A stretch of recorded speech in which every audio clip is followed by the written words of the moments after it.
Today we're sitting here in Indianapolis, Indiana. We're on the road with the Genesis Ag Podcast. I'm here with Doug Theobald. Yeah, just like it's spelled. Just like it's spelled. Sometimes you wonder. Do you? I do. Okay. I mean, it's B-A-L-D. Right. Bald. I don't know. Get some of these whatever weird, you want to do with it, man. It's fine. These weird northern pronunciations. You get some Norwegian. You get some Dutch. You never know how any of this is pronounced. Okay. It's Doug Theobald. We've got Josh Davis, of course. Everybody knows Josh. Some people. Everybody who's watching. This is true. Probably. So we're here today just talking about Doug and his experiences with Genesis Ag, and also just getting to know Doug a little bit. We think it's important that people get to know good people. Doug's good people. Try to be. Yeah. What's the history with being a good person? How'd you get to be a good person with Genesis Ag? And Well, the Genesis Ag experience has started probably 10, 12 years ago now. It's been a while. 2016, I think, was the first year. Yeah. Yeah. So we're going on our 10th year. Yeah. So we were kind of at a crossroads with our farm. We've been no-tillers for several years and had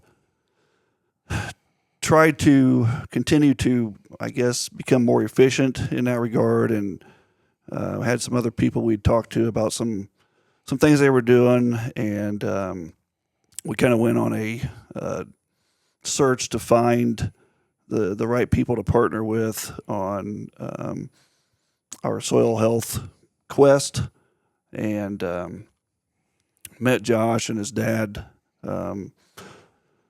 really just by doing some online searching and finding out who people had worked with that had success, and kind of where the initial biological approach had come from, and it was with Phil and Josh, and so we made the contacts and developed a relationship, and have had great success, learned a lot. I think on both sides, we've had a lot of fun together, and figured several things out, and continue it today. well, it's important to have fun. It is, yeah. Kind of makes it worthwhile, right?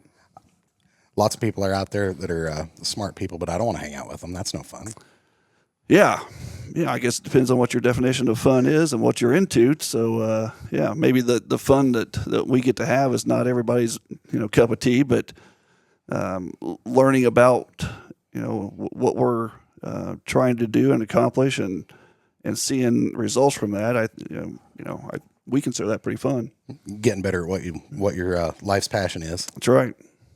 And other things too. I mean, we have more than just work in life. Yeah, I think so. Occasionally find that out. I've been told by Josh that tractor pulling is a major thing for you guys. It is, yeah. It takes a lot of time, but back to the fun thing, we all enjoy it. My wife, my boys, my dad, my mom. We've been doing that since 1981. So it's, I guess, maybe a combination of maybe a little addiction combined with the fun factor. So, but fortunately, we all enjoy doing it together, and it keeps us together and keeps us working towards a common goal on that side as well. Well, one nice thing, every farmer I know, all of our hobbies are always tax deductible, but yours is probably a lot closer to being legit tax deductible. We're not going to discuss that here. Fair enough. So you're here in the Indianapolis area, in Indiana. Yeah, words are hard. Goddamn. In Indiana. Yeah, Indiana. And you grew up in Indiana, or did you move here? Grew up in Shelbyville, Indiana. We've had the same farm. My grandpa, he and my grandma settled on a farm in 1919, which we still have today, but that's where it started for our portion of the Theobald family. And Yeah, so I grew up in Shelbyville, went to Purdue for 4 years, and came back to the farm, and have lived there ever since. Well, you must have smarter ancestors than everybody west of you, because the running joke is everybody, oh yeah, we used to have family ground back in Indiana and they just kept moving west. It's like, what was wrong with you? Just kept getting worse and worse. Well, I guess it matters on where west is, because we drive through Illinois and think, boy, why didn't our people come here? Just So one more stop. right, but yeah, you don't have to look around very far to figure out that maybe they were onto something. So it's all good. Well, I know everybody has challenges in their own world, but I would think Shelbyville, Indiana is probably not a bad place to be a farmer. It has been for the most part.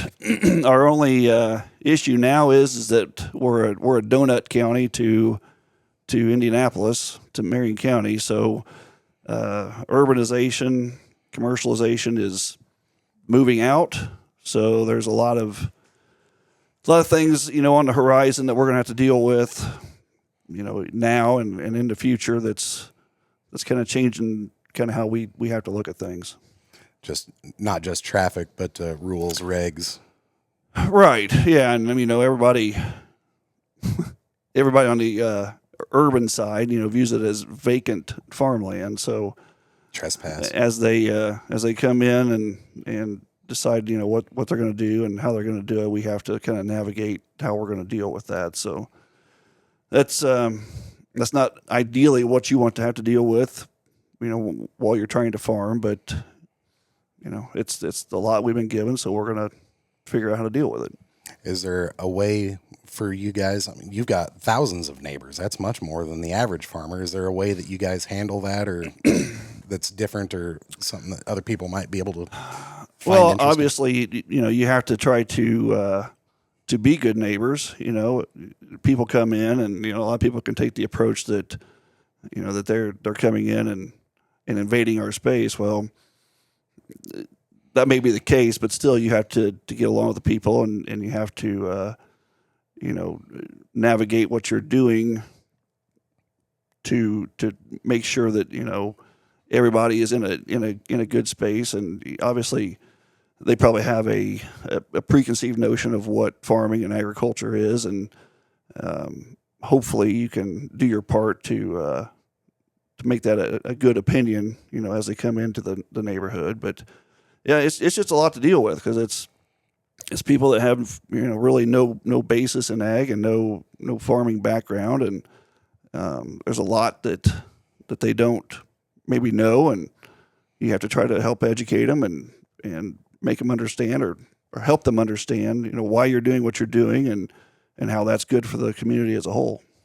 And do you guys have a outreach thing that your farm does, or is there any way that you deal with trying to get to know the neighbors and them to know you? Well, our county has an ag promotions group that tries to facilitate those communications with the general public, that my mom's actually very active on, and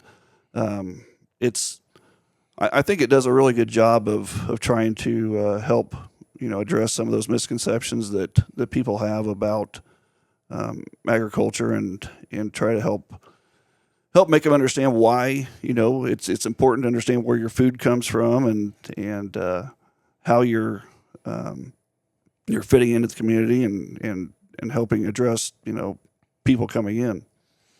So in the last 20 years, how would you say that's changed from like when you first started, when you were a kid, when you first started, and now? How's that trajectory been? Oh, it's a huge change, especially in the last, I would say, 5-10 years. Our county and city, be it right or wrong, has taken a focus of trying to bring in more jobs and more people, and which I understand on their side why they choose that path, but also we need to try to help them understand why they don't want to forget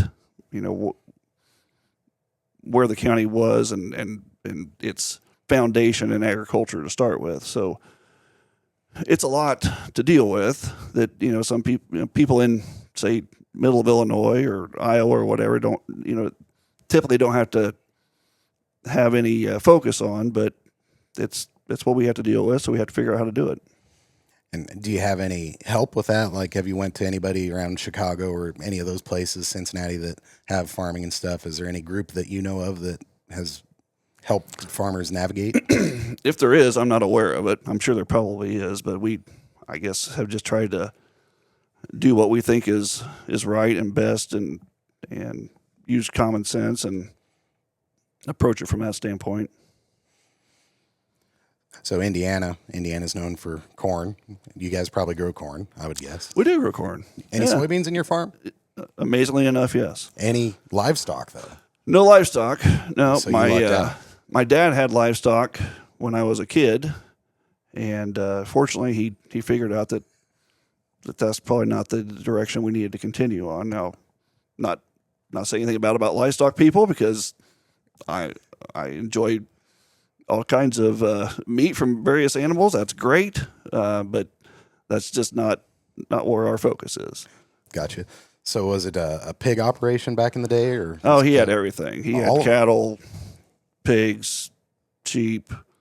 My grandma had a bunch of chickens. It was, I think he just kind of got burned out on it because it was too much. So That's easy to do. yeah. And in the little bit of time that I was involved in it, I kind of came to that determination too. It was probably a little much. So I was glad we went the row crop path. It's definitely got a different tempo. It does. Yep. Definitely more cyclical, though. It is. More seasonal. Sure. But at least you don't have to wake up every morning and feed them. No, not the animals. Well, good. Josh, how did you get to know Doug? Obviously, you said that he came in and was looking for people to help him learn.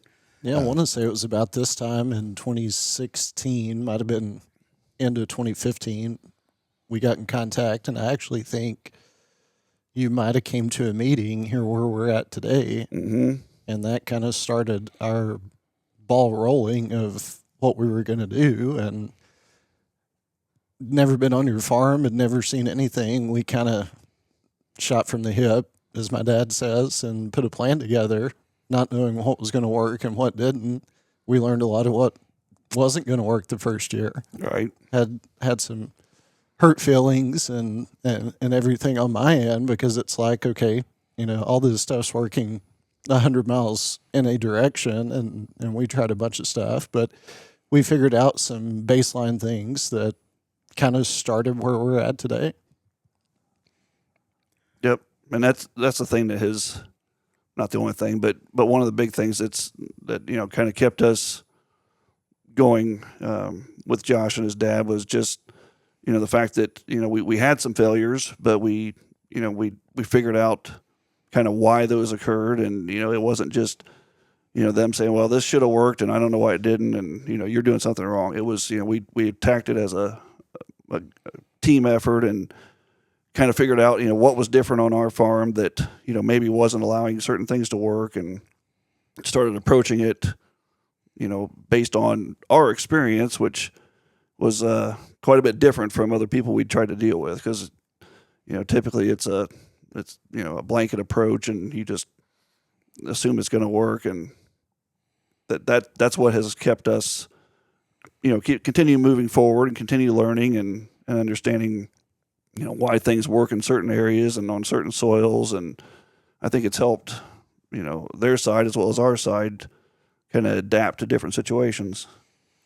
Well, nobody likes to talk about the failures, but I find that I enjoy discussing that a lot. I can learn a lot from that, and a lot of times it'll help guys from going down a similar path. Is there any particular failure that you feel comfortable talking about that's particularly educational or funny, maybe?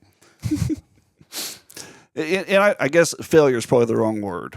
It's not like it created a disastrous situation. It just didn't give the result, that we were hoping for. And just, understanding maybe why that is. And some of the things we still don't really have a true understanding, but we continue to try to tweak things to to come up with solutions on, what is it about our area or our soils that is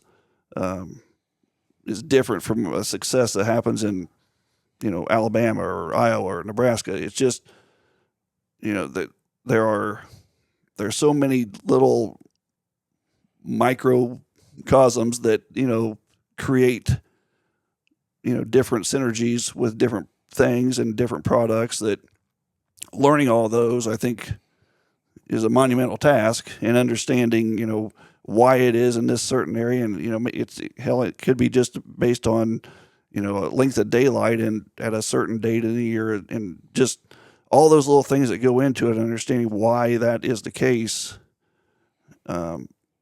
Sounds daunting and overwhelming, but it's extremely important to understanding how to make it work in your situation. And hopefully not repeat the failures or have more successes than failures. Right. Well, yeah, obviously that's the end goal. Right.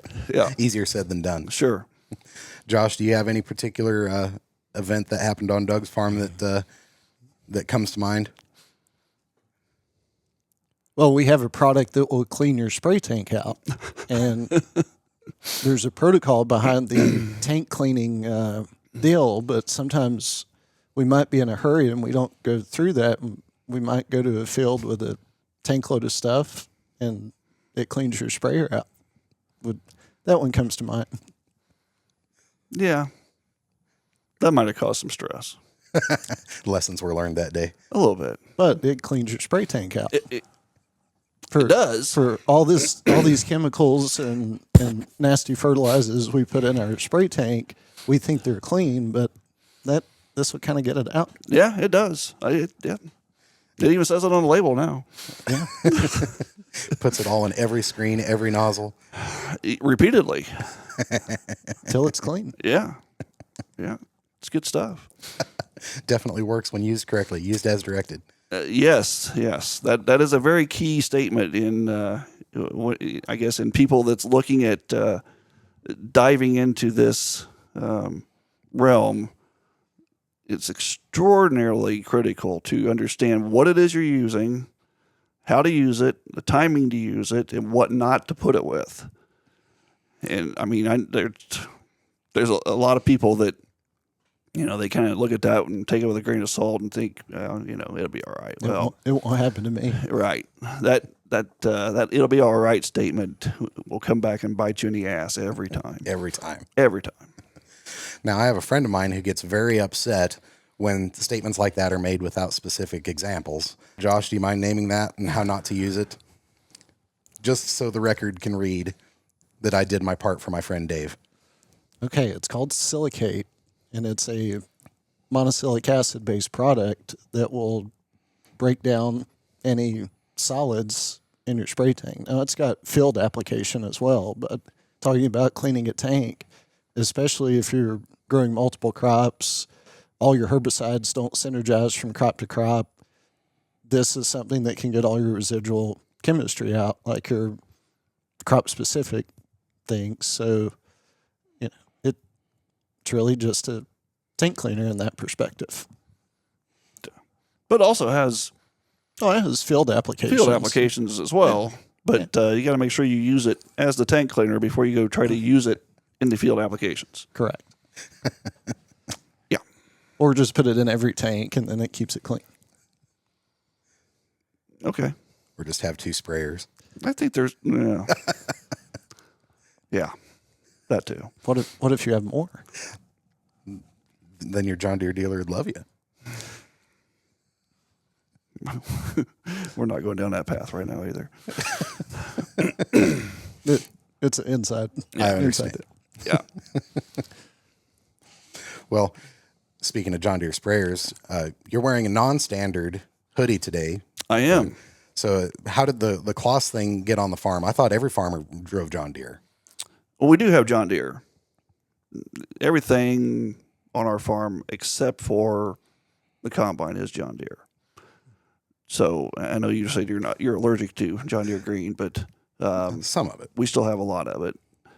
But combine wise, we demoed back when it still used to be a CAT Challenger Lexion combine years ago, but had several things that were not going to work for our applications, but figured out that it would eat corn like nothing else.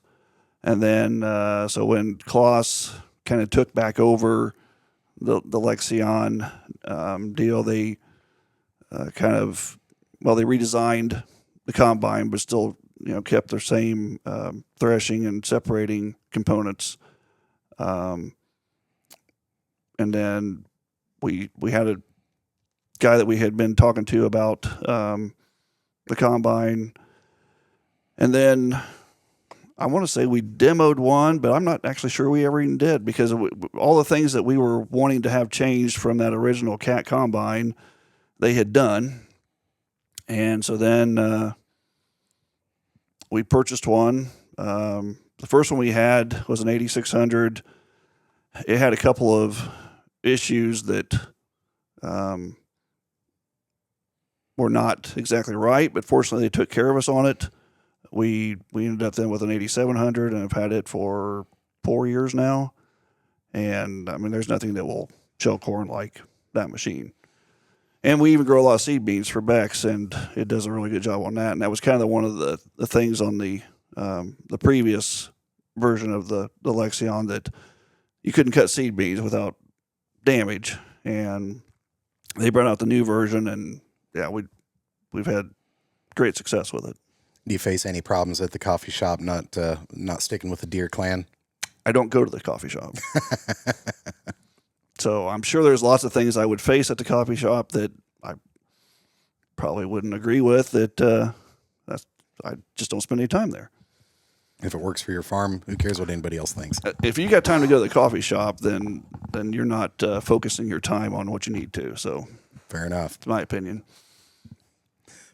So was it a transition learning to operate that Kloss combine compared to what you come from, or was it an easy transition? Oh, I mean, obviously there's differences, but yeah, it really, after a day or so, it just becomes second nature. I've got a friend of mine who I've helped harvest the last several years. He's ran a deer combine, and deer combines and me don't speak the same language, so now I've got to learn to speak Kloss, and I'm a little nervous about that. I've been trying to find some stuff on YouTube, trying to learn how to not be a complete doofus when I come sit in that combine for the first time. Right. It does it for you. Well, it's got all them pictures. I don't know if I can speak pictures. Yeah. I guess all the new ones have pictures. The thing of doing it for you is a little misleading, but I mean, it's a combine, right? So, you figure out what you need to do with it and how to do it. But we still have a deer combine, because my dad won't quit running a deer combine. So otherwise we would have 2 Kloss combines, but to this point, that's what he's happy in. So that's what we'll keep him happy in. Yeah, fair enough. Yeah. So what's the biggest challenge you face on the farm other than having 2 different brands of combines? Prices, obviously. Well, yeah. That's no fun. Prices, employees. Right. I mean, we have some really good guys, excellent guys. We actually bring in some South African H2A workers for part of the year. That's good as well. Fortunately, at the moment, we're in a really good place as far as that's concerned. If you'd asked me probably 2 years ago, I wouldn't have given that answer, because obviously with urbanization coming in brings other job opportunities for people. Mm-hmm. And so the people that want to work on a farm is different than people that just need a job. Right. And so it's become more difficult to find quality people to fill the needs that we have. But like I said, right now, fortunately, we're in really good shape. That's a good place to be in. It is. Yeah. I mean, that takes a lot of the pressure off of trying to make sure that day-to-day operations are happening the way that they need to. And it's just a big relief to know that you've got people that'll take care of what needs to happen. Did you luck into those guys, or did you train them up to be that way? A little of both? Some of each. Yeah.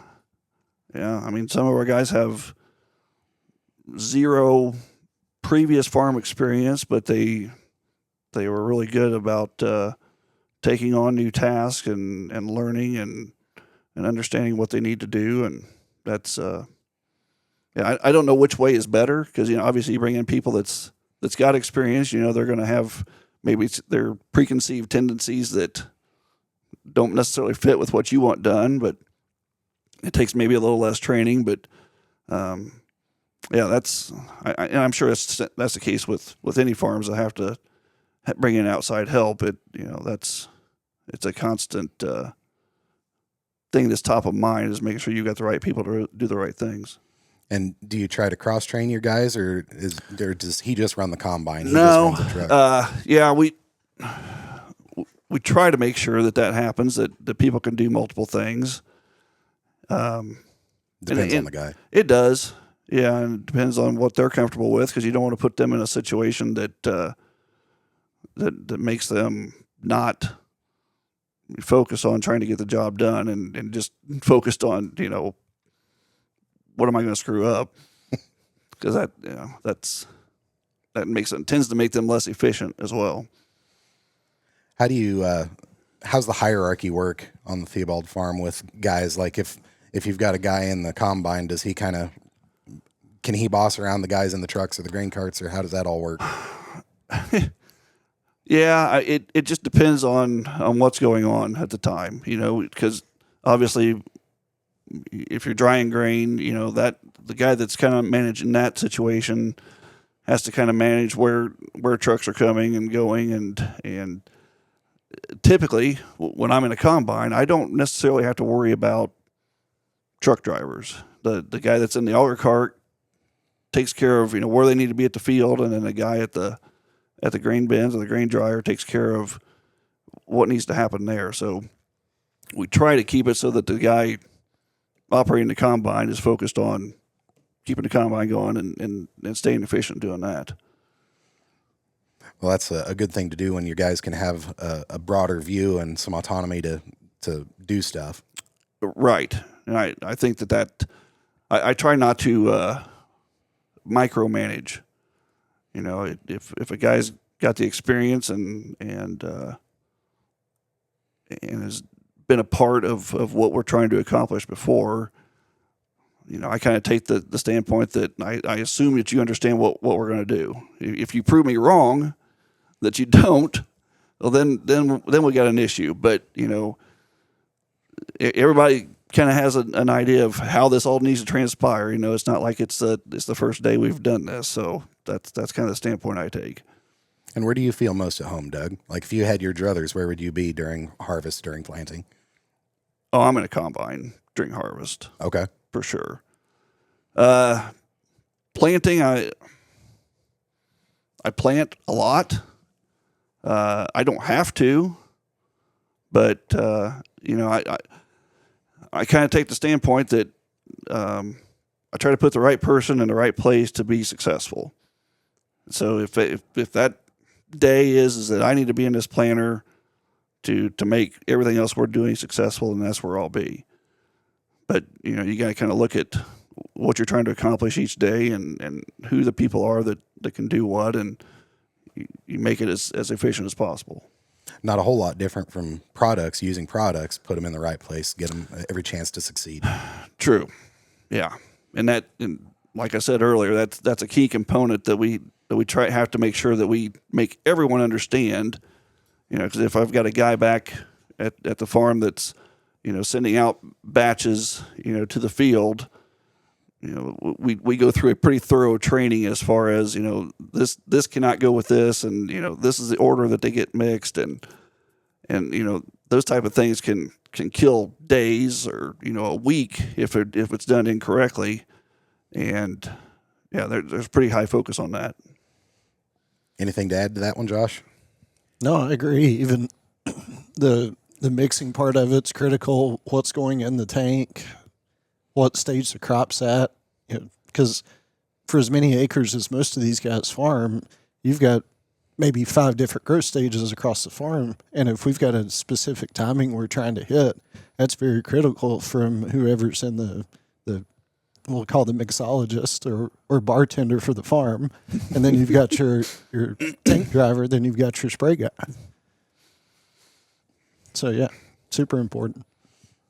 And as a product supplier, how hard is it to get guys like Doug trained up and so he can pass that down to his guys, right? How is it that you instruct and make sure that everybody has a clear vision? Well, a lot of it is getting a plan together way before the season starts. And there's always tweaks throughout the season that we might make, something we add, something we might take away, different mixes of things we're trying to do. But it's having the plan in motion, and then product staging is super important. Like they've got a good storage facility, they've got a good tank station, got an RO system for water that we're using, and using the inductor properly, and then what's on the truck to be mixed, field ready. It's all a concoction that has to be put together way before the day that it happens. And awful hard to get that as a blanket thing, because there's probably not very many operations out there like Doug's. Not many, no. So got to tweak it to every grower, every situation, make sure that each grower understands the deal. Well, and you've got to kiss it. Keep it simple, stupid. Yeah.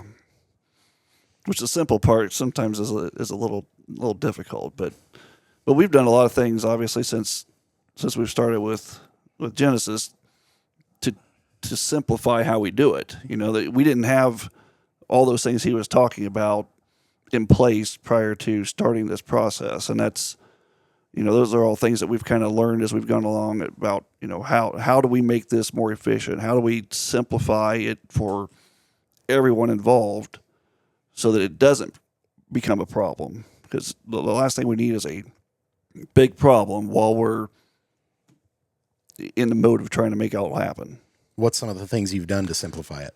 Oh, like putting the RO system in, and we put in 2 different systems where we can set our blends, ahead, and it'll blend it as it's putting onto a tender trailer. And we've got one at our main storage location as well as on our spray tender that kind of takes the guesswork out of what you're doing. You've got preset mixes that you go in, you tell how many gallons you want, and you hit a button and it loads it up, which kind of hopefully takes the human error out of that. And those types of things have simplified what we're doing so that it did not diminish our efficiency in getting the job done. So do you sit your guys down at the beginning of the year and kind of go over a whole outline of the year? Or do you sit down by the week or by the day? Well, we'll go through it based upon whatever kind of application is that we're doing. Whether it's a burn down pass or a post herbicide pass or side dress, whatever it is that is happening at the time. And a lot of those things are happening all simultaneously, so you get different people trained on different things that need to happen. But as long as they understand what mix to hit when they go in and do a fill, it's pretty simple. So that's the big thing, is them understanding what it is that we're using for this process. If they keep that straight, everything's cool. Josh, anything to add before we move on? No, that pretty well summed it up. Excellent. I would say it made a big difference when we took water into account on Doug's farm, because there were things we were doing that there was no reason it shouldn't have worked. Like what? Whether it be a micronutrient or a foliar fertilizer or even chemistry. I remember several years ago, before the system was in, we were having to up rates of certain herbicides, and that's nothing I was involved in. It was just to get the effective kill rate of it, and it was because the water was so antagonistic. And people think water is just water, but if we're sitting here and you've got the essential water, we've got the hotel water, we've got Fiji water, you've got Voss water, and you put all those in front of somebody, they're going to pick the one that they think tastes best to drink. But we're not conscious of that when we put it in a spray tank. And I think that was something that compounded a lot of the positive effects that we were getting and give us more flexibility in some of the applications.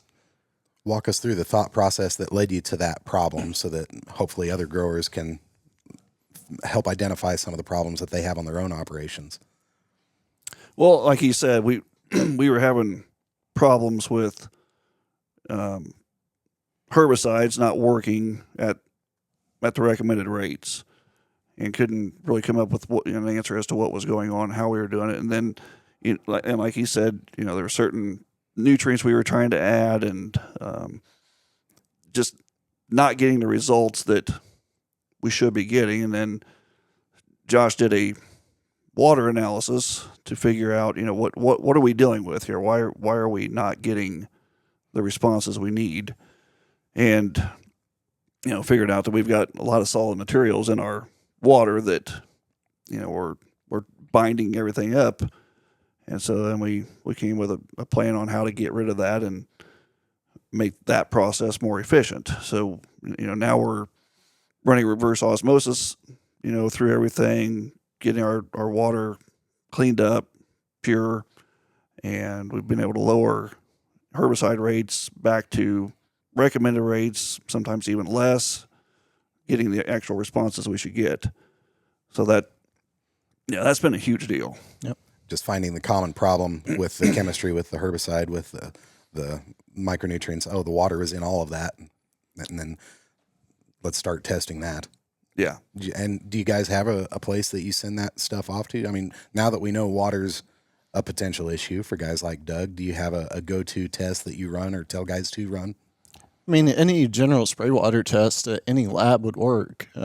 We've got labs in specific regions that we deal with, but for the most part, if somebody's got a water test, it's as simple as sending it to us, or even you get a good water chemist guy that sells water systems. Now, obviously, he's going to try to sell you a system, but getting the right marriage of information that you're getting is the most critical.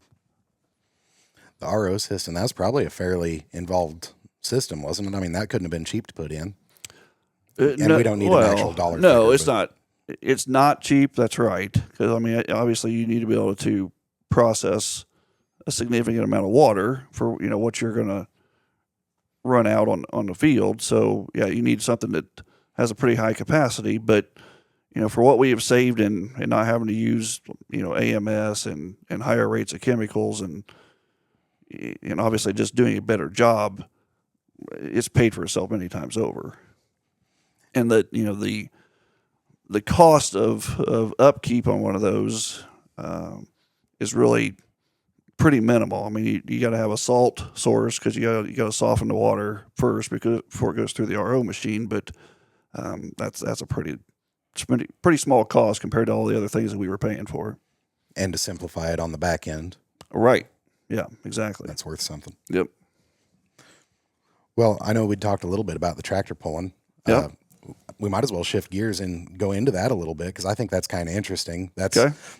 I've seen tractor pulls. I went to the state fair. I've went to the county fair, but it's never something I ever thought about getting into. You said your family's been in it for a long time.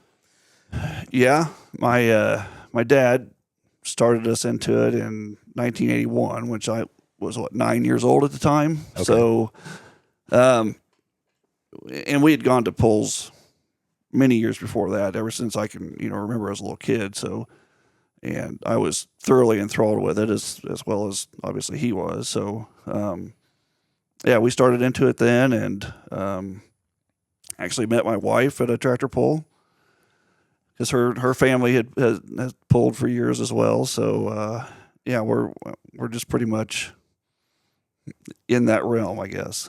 That's probably not something too many people can say. I met my wife at a tractor pull.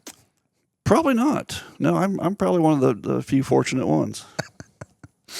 So when you guys started, it's nice that you were old enough to remember not tractor pulling in the family. Right. When you started in that, how does that work? Do you just pull the old 40/20 off the line and take it to the fair? Well, my dad did that several years before we actually bought an actual competition vehicle. But when we actually started pulling in actual organized competitions, he bought a tractor that had a supercharged Chevrolet engine on it. So it was a modified tractor. And then, we had no idea what we were doing. So we learned a lot together and figured out how to make everything work and started competing in that year. And we have every year since, and, gone through several different changes and class changes. And now my wife drives a vehicle. My two sons both drive a vehicle. My dad drove for years and years too, until I think he would drive again right now, but he was, I guess, nice enough to step aside and let the next generations come along and start competing too. So, but no, we all love to do it as a family. We love, going on the road and competing against typically the same people that, become friends as well as competitors. And it's what we do. That's what makes it so addictive, is the competition. I guess, it's probably the adrenaline rush when you make a good run and figure something out. It's kind of like going back to the farming side. You figure out how to do something a little bit better or make a tweak that makes a positive result, and those kind of things are gratifying and rewarding. And when you get to do all that together as a family and all enjoy that result, it just makes it that much better. Is it a hard thing to go home when your wife did better than you? Well, actually, we used to compete in the same class, and I got smart and figured out that she needed to be in a different class because, she was typically better than me. So, but no, she's incredibly good. She's an extremely good driver and understands what she's doing, and both my boys are too. I mean, they live and breathe it just the way I do, and so that they're studying and their passes and figuring out what they can do better. We've got computers on over the tractors that monitor what happens during the run, and we can go back and look at all combinations of different sensors that we have on there to figure out what the driver's doing right or what our tune-up is and how to hopefully improve on that. So yeah, it's pretty involved. What makes a good driver? Somebody that is not afraid to adjust based upon what they think needs to happen. So there's drivers that feel the machine and understand what that machine wants to make a good run, and then a lot of that comes with experience, and so as you learn more and have more passes that you've made and understand what you feel in the run, if you're able to adapt to that makes a good driver. If you can't adapt to it and can't understand what the machine's telling you, then you're going to struggle. And are you adapting to it on the fly there? Yeah. So right. I've never timed one of those runs, but they don't last that long. That's happening pretty quick. Right. Yeah, it's about anywhere from 12 to 14 seconds, depending on the length of the run. And a lot of the success of the run happens within the first 100 feet. And how much time is that? Probably 3 to 4 seconds. Okay. And so you're using your experience to understand what is telling you to get your acceleration as quickly as you can. Because obviously, we're not based on speed for comparing, but more speed creates more momentum, which carries the sled farther. So you're trying to get the most speed possible, and it's a matter of figuring out how to do that. What tools do you have at your disposal in those first 3 or 4 seconds? Well, we use a hand throttle. So the hand throttle controls what the engines are doing, fuel, air that's going to the engine. So you're controlling power, and you're also controlling slip through that? Well, because you have a centrifugal clutch. Okay. So that clutch locks up as your engine RPM speeds up. So you're controlling that clutch essentially through, you're controlling the engine. Okay. We've got individual brakes. So typically the front end's in the air. So you got to steer with one of two brakes. A lot of times if you feel it spinning too much, you can actually press both brakes, slow the wheel speed down, and get it to, we call it hook back up, so that it's actually accelerating more. So a combination of those things that you're trying to do, and then also make sure that you're heading the right direction, is all what you're trying to process. Without wasting a lot of that energy on the side to side. Yeah, because side to side's no good. We're trying to go forward, not side to side. That's right. Yep. I had a thought, but I don't know if it has any correlation to growing corn or not, or farming in general. But for diesel engines, if you want maximum power, it has nothing to do with efficiency. You just keep dumping more gas in it, and sooner or later the smoke turns black and everything turns black, but we're still getting more power even though our efficiency per gallon of gas goes down. Right. I don't know if there's any correlation or anything other than a metaphor there with farming. I know a lot of guys are like, man, we'll just dump more nitrogen on. Well, I'd say that you're right. On a diesel, that is correct. On the engines we run are methanol. Oh, okay.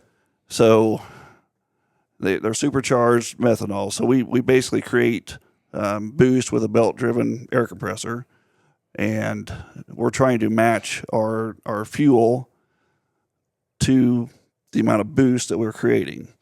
So efficiency-wise, we have a curve, an RPM curve, that motor accelerates. And so we're trying to match at each point in that acceleration curve what the engine needs for fuel to match the boost. And I think that's probably a fairly good correlation to growing corn. At each stage of growth, we're trying to match what that plant needs to, what the growth stage is, and the time that you are in that plant's life to make it most efficient. So I think it's a pretty direct correlation based on what we do. We don't adapt to it the same way, but it's a pretty direct correlation, I think. Which one's easier, growing corn or pulling a high performance tractor? Pulling, I think, is more forgiving. Might have more tools to help you analyze stuff. Yeah, I think I understand that maybe a touch better, because a corn plant, I think a pulling engine, what it does is fairly consistent each time. Corn plant will throw us for a loop, based on what the hybrid is, or what the weather did the next day after you made some sort of application. There's so many variables in a corn plant that, not to say that it's not with the engine part, but I think it's magnified exponentially on that side. A lot more factors, maybe. Right? You got 34,000 plants out there, and I don't know how many sensors you have on it. Right. On a pulling tractor, Right. but yeah. Just Yeah. Neither one I would call easy, but I think the corn plant will throw us for a loop more often.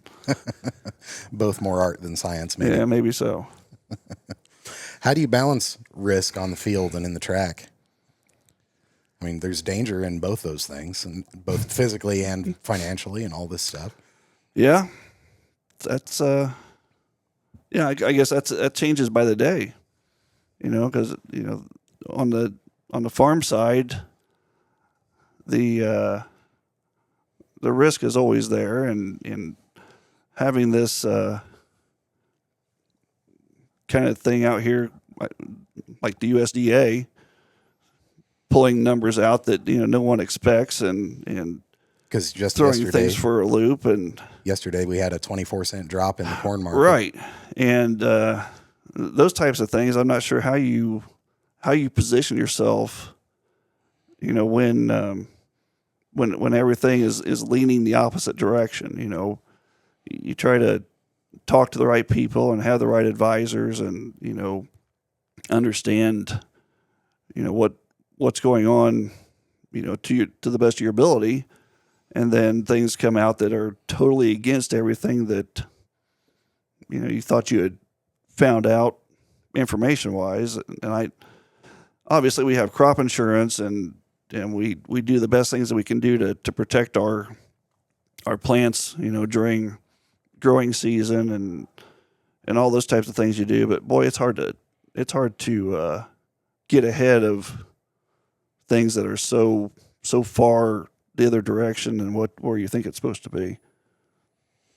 What excites you about the future, Doug? Is there anything that, if you had a magic wand that you could wave, that would? Well, my excitement at the moment is that both of my sons are back farming full time with me. Grant, my oldest, he just graduated from Purdue in December. And then my younger son, Mason, he graduated from high school back in the spring and decided that the college route wasn't right for him. And I agree, it wasn't. So, I mean, but his heart is in farming, and that's what he wants to do. So he started full time with us back when he graduated, and then Grant graduated in December and started full time here a couple of weeks ago. And having both of them excited about farming and just kind of trying to see things through their eyes and think back to when I was that age and what I was trying to accomplish, and that excites me.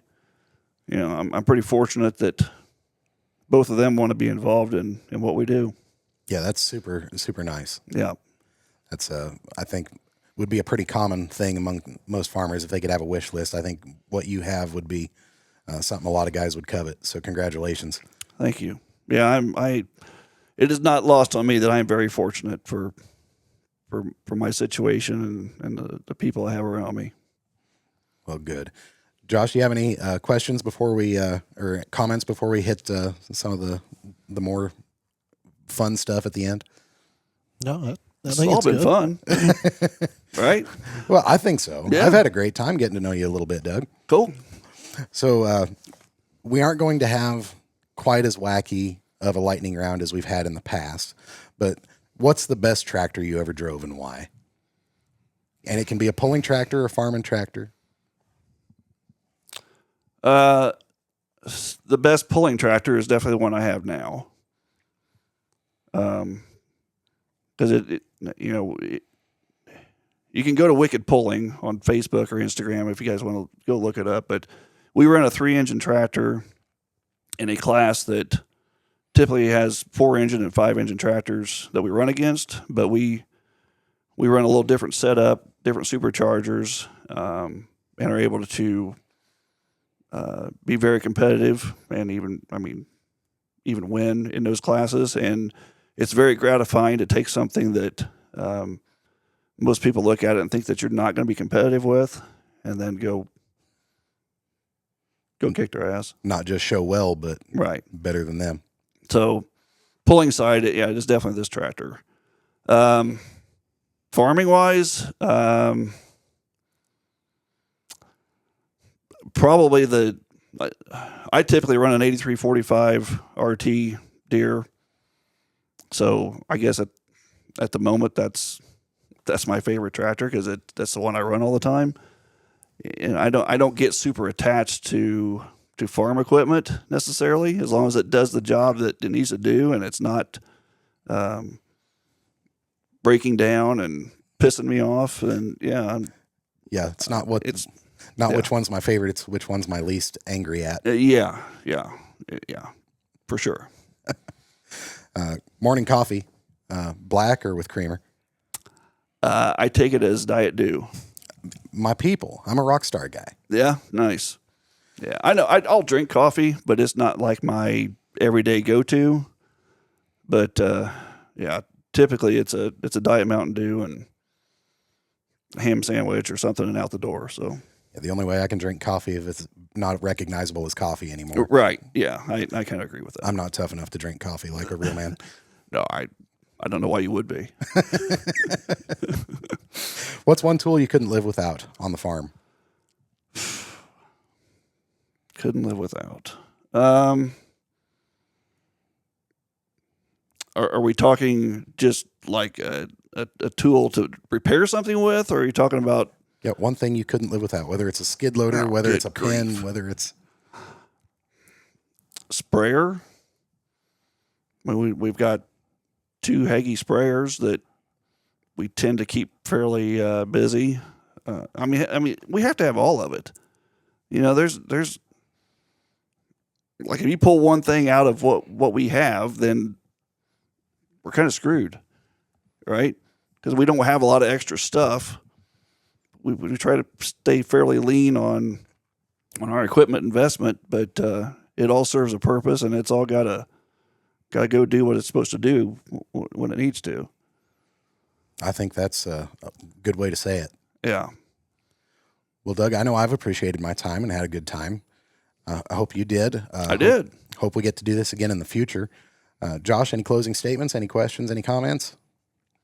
I would just say that I've enjoyed my time working with Doug and his family, and I think what we've been through over the years to get to where we're at, and I don't know if we want to throw out a number that we were at 10 years ago and where we're at now. I don't know that that's necessarily relevant, but to look at the growth that we've had and the opportunity I've had to learn has been very special. And, you know, you don't always get that opportunity on every farm because people want it quick and easy, and they say, here, do this, it's going to give you this, and if it doesn't, they don't know why.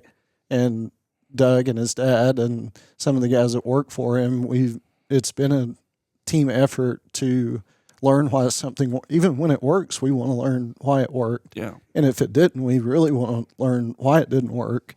And I think that's got us where we're at now. And I don't know what we're using now on the farm, maybe 9 or 10 products.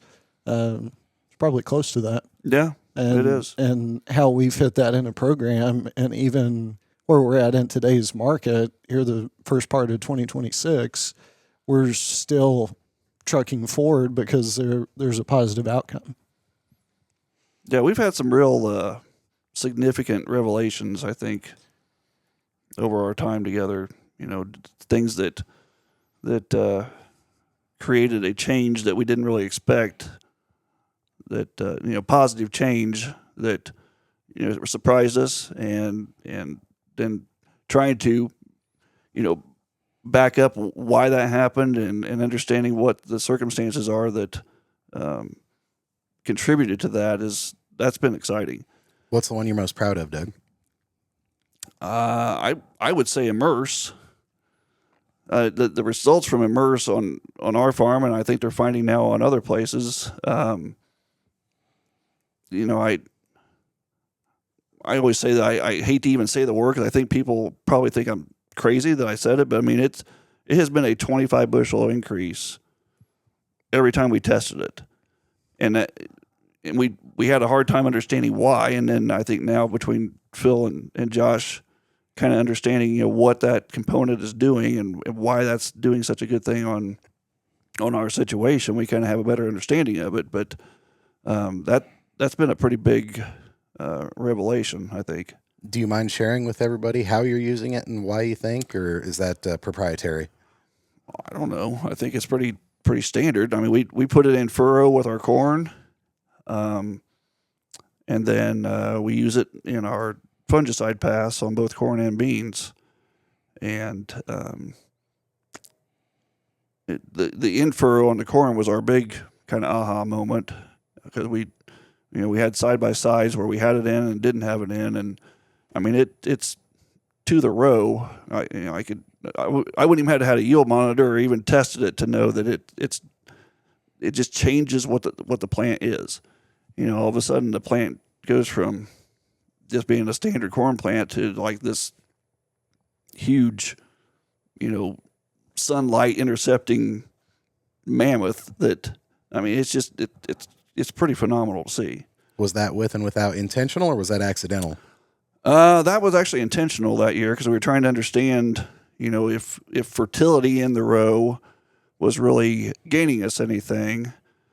and we had a combination that had Immerse with some kind of fertility.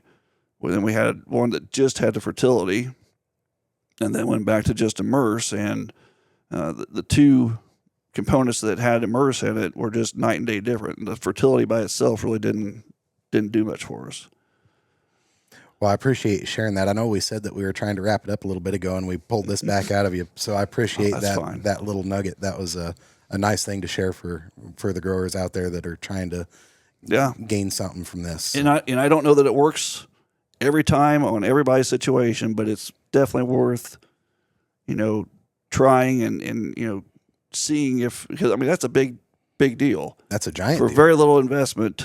Having that kind of results is worth taking a little time and figuring out if it works for you. Absolutely. Well, Doug, thank you for your time, sir. Appreciate it. Josh, thank you for being here. And I think anything just for contact, genesisag.com or genesis.ag, I guess. Contact Josh or Philip and contact the office. And Doug, you probably want to maintain your anonymity. You probably don't want too many people coming to you unless it's to your tractor pull site. No, that's fine. Yeah, look up Wicked Pulling, and then we also are dealers for Genesis and Fulcrum through our company. It's High Performance Ag, and if you're in the central Indiana or southern Indiana area and would like to try some products, we'd be happy to help you out. Wonderful. Thank you, Doug. Thank you.